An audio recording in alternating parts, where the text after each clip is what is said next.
Hey guys, तो हम रस शास्त्र एवं भेषज कल्पना का फर्स्ट पेपर पढ़ रहे हैं, जिसके अंदर हम देख रहे हैं आधारभूत सिद्धांत।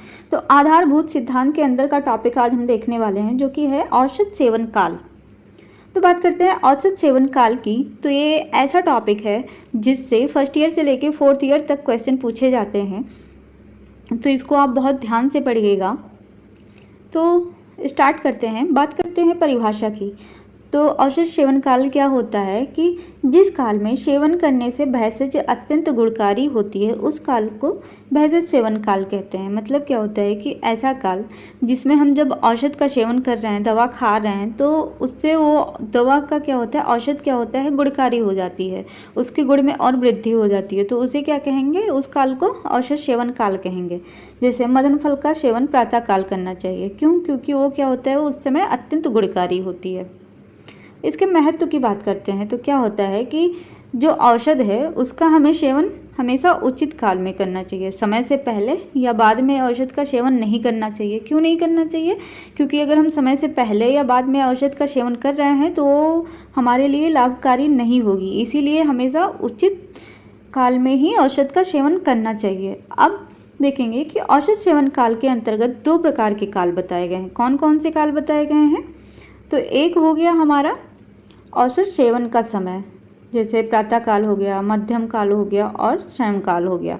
और दूसरा क्या है, भेषज प्रयोग की अवधि कि जैसे जो औषध हम ले रहे हैं वो कितने दिन के लिए ले रहे हैं, एक सप्ताह के लिए ले रहे हैं कि मास के लिए, एक मास के लिए, मतलब कि एक महीने के लिए ले रहे हैं कि वर्ष के, एक वर्ष के लिए ले रहे हैं। जैसे जो रसायन होता है उसका प्रयोग 1 वर्ष से लेके 70 वर्ष तक के आयु के लोग कर सकते हैं। और जो घृत का प्रयोग होता है उसको हम कब करेंगे, तो तरुण अवस्था में ही हमें करना चाहिए। और जो पिपली होता है, क्षार हो गया, लवण, इसका प्रयोग अगर हम चीरकाल तक करते हैं तो ये हमारे लिए क्या होगा, हानिकारक प्रभाव करेगा।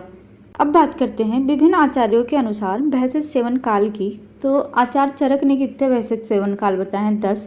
सुश्रुत ने भी 10 बताए हैं और अष्टांग हृदय ने भी 10 बताए हैं, लेकिन अष्टांग संग्रह ने 11 बताए हैं। 11वां इन्होंने क्या माना है, निशी। निशी मतलब क्या, रात्रि को हम क्या कहते हैं, निशी कहते हैं। और शारंगधर ने कितना बताया है, तो 5 औसत सेवन काल बताए हैं। अब देखते हैं चरक के अनुसार, चरक ने क्या बताया है। तो भेषज कालो भुक्तादो मध्य पश्चान मुहुर्मुहुर सामुद्गम भक्त संयुक्त ग्रास ग्रासांतरे 10।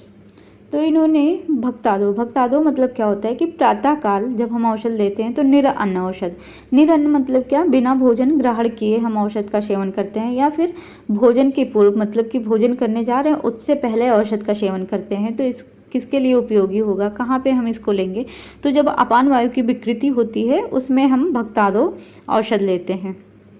फिर मध्य मतलब मध्य भक्त में जब हम ले रहे हैं औषध, तो मध्य भक्त क्या होता है कि आधा भोजन करके फिर औषध का सेवन कर रहे हैं, फिर भोजन कर रहे हैं। तो इसको हम कहाँ पे लेंगे, तो समान वायु की जब विकृति होती है वहाँ पे लेते हैं। फिर पश्चात भक्त में क्या होता है, तो इसको हम प्रातः काल या फिर सायं काल लेते हैं, भोजन के बाद औषध जब लेते हैं। तो ये कहाँ पे देते हैं, जब व्यान वायु की विकृति होती है तब हम पश्चात भक्त लेते हैं। फिर मुहुर्मुहुर मतलब क्या हुआ, बार बार, मतलब जल्दी जल्दी औषध सेवन कर रहे हैं। तो ये कब लेंगे, तो जब श्वास कास पिपाशा की बीमारी हो जाएगी उसमें हम लेंगे।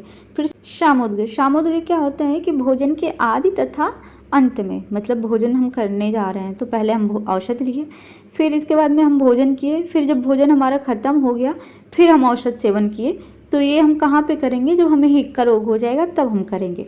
फिर भक्त संयुक्त क्या होता है कि आहार में औषध जब मिला के देते हैं उसको हम क्या कहते हैं, भक्त संयुक्त कहते हैं। तो ये कहाँ पे देंगे, तो जब अरुचि हो जाएगी उसमें देंगे। फिर ग्रास और ग्रासांतर क्या होता है, तो ग्रास क्या होता है कि प्रत्येक ग्रास के साथ जब हम औषध को मिला के देते हैं तो उसे ग्रास कहते हैं। ग्रासांतर क्या होता है कि जब 2 ग्रास के मध्य में, मतलब एक और खाना खाया फिर औषध लिया फिर हम खाना खाए, तो इसको क्या कहते हैं, ग्रासांतर कहते हैं। तो ये हम कब देंगे, जब प्राणवायु की विकृति होगी उसमें देंगे। अब बात करते हैं सुश्रुत के अनुसार की। सुश्रुत ने क्या बताया है, तो आभक्त बताया इन्होंने। आभक्त मतलब क्या, केवल औषध का जब प्रयोग करते हैं तो औषध क्या होती है, अधिक वीर्यवान होती है, तो उसकी वजह से बालक, वृद्ध और स्त्री को हमें आभक्त औषध नहीं देनी चाहिए। क्यों नहीं देनी चाहिए, क्योंकि उनके अंदर जाके ग्लानि उत्पन्न कर देती है औषध। क्यों, क्योंकि वो अधिक वीर्यवान होती है। फिर प्राभक्त मतलब भोजन के पूर्व में औषध जब हम दे रहे हैं तो ये क्या होता है, कहाँ पे, तो ये औषध जो होता है क्या होता है, शीघ्र पाक को प्राप्त हो जाता है और बल की हानि नहीं करता है। तो इसको हम कहाँ दे सकते हैं, तो बालक में दे सकते हैं, वृद्ध में दे सकते हैं और सुकुमार में ये हम प्राभक्त औषध दे सकते हैं। फिर अधोभक्त, अधोभक्त क्या होता है, भोजन के अंत में जब हम औषध का सेवन कर रहे हैं तो ये हम कहाँ देंगे, तो जिसको ऊर्ध्वजत्रुगत विकार हो रहे हैं या फिर बलवर्धक के लिए हम जब दे रहे हैं तो अधोभक्त औषध देंगे। मध्यभक्त की बात करें तो भोजन के मध्य में जब हम औषध का सेवन करते हैं तो इसका हम उपयोग कहाँ करेंगे, जब कोष्ठगत विकार हो जाएंगे वहाँ पे करते हैं। फिर अंतर्भक्त, अंतर्भक्त क्या होता है, प्रातः और सायंकाल क्या होता है, भोजन के मध्य में जब हम औषध सेवन करते हैं, प्रातः और सायंकाल भोजन के मध्य में औषध का जब सेवन करते हैं तो इसका उपयोग कहाँ करेंगे, जब ये क्या होता है, हृदय के लिए हितकर होता है और दीपन और मनोबल कर होता है, तो उसके लिए हम कब देंगे, अंतर्भक्त देंगे। फिर शाभक्त मतलब भोजन के साथ में अगर औषध दे रहे हैं तो ये हम किस में देंगे, स्त्री को देंगे, अगर कोई दुर्बल पुरुष है तो उसमें देंगे, बालक को देंगे और वृद्ध को देंगे, उनके लिए क्या होता है, ये पथ्य होता है। फिर समुद्गम, तो ये क्या होता है, भोजन के प्रारंभ तथा अंत में जब हम औषध का सेवन कर रहे हैं तो ये कहाँ पे देंगे, तो दोषों की ऊर्ध्व तथा अधो स्थिति में हम इसका प्रयोग करेंगे। मतलब अगर ऊर्ध्वगत कोई बीमारी है या फिर अधोगत बीमारी है तो उसमें देंगे। मुहुर, मुहुर क्या होता है कि शाभक्त आभक्त दोनों हम कब देंगे, बार बार देंगे, शाभक्त भी देंगे, आभक्त दोनों बार बार देंगे, बार बार प्रयोग करेंगे। ये कब करेंगे, तो श्वास, काश, हिक्का और वमन में करेंगे। ग्रास, ग्रास क्या होता है, तो ग्रास के साथ सेवन, मतलब कि ग्रास मतलब क्या ले रहे हैं कि खाना खा रहे हैं, मतलब एक कवर के साथ में जब औषध का सेवन कर रहे हैं तो इसको हम कहाँ देंगे, तो दीपनीय में देंगे, दीपनीय के लिए देंगे, बाजीकरण के लिए देंगे।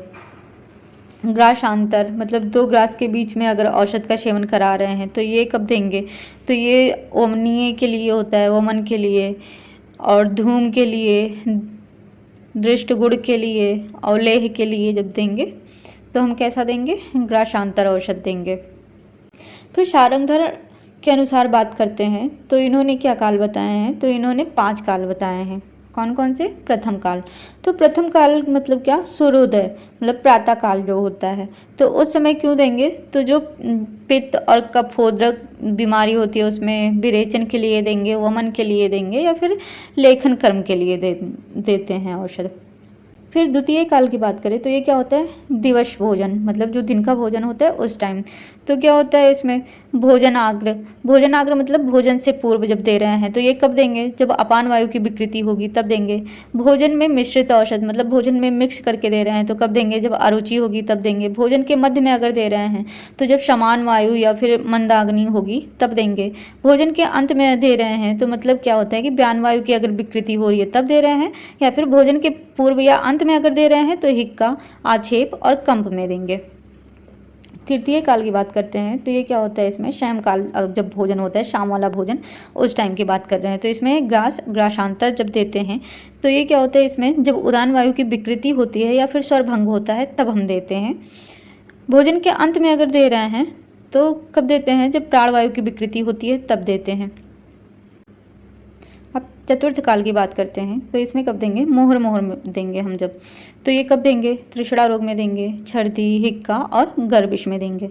फिर पंचम काल की बात करें तो निशी में देंगे मतलब रात में देंगे, तो ये क्यों देंगे, जब ऊर्ध्वजत्रुगत विकार हो जाएगा तब लेखनार्थ के लिए देंगे और भृंगण कर्म के लिए देंगे। तो हमारा टॉपिक आज का यहीं पर समाप्त होता है। आपको कैसा लगा हमारा टॉपिक कमेंट करके ज़रूर बताइएगा। Thank you.